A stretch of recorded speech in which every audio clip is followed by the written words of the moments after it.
Hello అండి. Welcome to middle class life cooking. ఇవాళ recipe వచ్చి Nellore style egg tomato curry. దీనికి కావాల్సిన ingredients eggs, tomato, onion, ginger, వెల్లుల్లి, పచ్చిమిర్చి. ముందుగా మనం ఎగ్స్ బాయిల్ చేసుకొని ఉంచుకోవాలి. తర్వాత స్టవ్ మీద పాన్ పెట్టి ఆయిల్ వేసి అల్లం, వెల్లుల్లి వేసి పచ్చిమిరపకాయలు కూడా వేసి బాగా ఫ్రై చేసుకోవాలి. ఇవి చిన్న చిన్న పీసెస్గా కట్ చేసి వేస్తే చాలు. తర్వాత ఆనియన్స్ సన్నగా తరుక్కుని వేసి ఫ్రై చేసుకోవాలి. ఆనియన్స్ వేసినప్పుడు కొంచెం సాల్ట్ వేస్తే బాగా కుక్ అవుతుంది. ఇప్పుడు ఆనియన్స్ మనం బాగా కలర్ వచ్చేదాకా ఫ్రై చేసుకోవాలి. ఆనియన్స్ కొంచెం కలర్ వచ్చాక దాంట్లో చిటికెడు పసుపు వేయాలి. చిటికెడు పసుపు వేశాక కొంచెం కలపెట్టుకోవాలి. తర్వాత టమాటో ముక్కల్ని కూడా వేసుకోవాలి. టమాటో ముక్కలు, ఆనియన్ ముక్కలు బాగా ఫ్రై అవ్వాలి.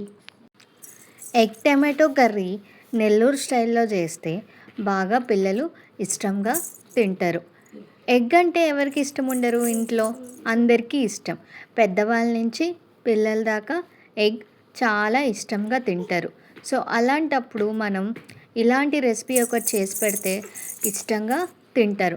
అండ్ ఈవెన్ గెస్ట్స్ వచ్చినప్పుడు కూడా నాన్ వెజ్ లేదు అన్నప్పుడు మనం ఇలాంటి ఎగ్ కర్రీ మనం 10 మినిట్స్లో సింపుల్గా రెడీ చేసి పెట్టేయచ్చు.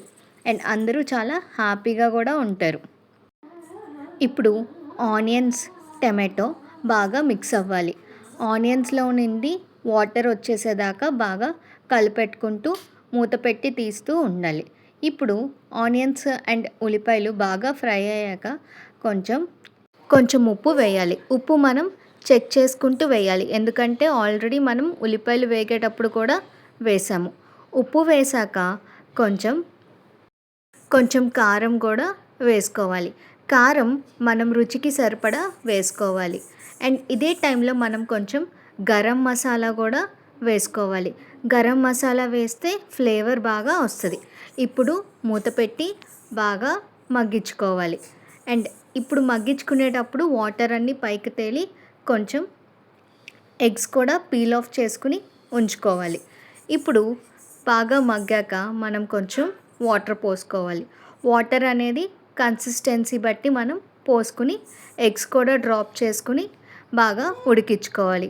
మూత పెట్టి మీడియంలో 5 మినిట్స్ ఉంచుకుంటే ఎగ్స్కి ఆ వాటర్ అంతా బాగా పడుతుంది. ఇప్పుడు వేడివేడిగా మనం ఎగ్ కర్రీ అనేది రెడీ అయిపోద్ది. సర్వింగ్ బౌల్లోకి తీసుకునే ముందు ఎగ్స్ వల్ల బెనిఫిట్స్ ఏంటో తెలుసుకుందామా? ఎగ్స్ మనకి మంచి ప్రోటీన్ సోర్స్, మన బోన్స్కి తగినంత కాల్షియం ఇస్తుంది. అండ్ మన బోన్ అండ్ బ్రెయిన్ డెవలప్మెంట్లో కూడా సహాయపడుతుంది.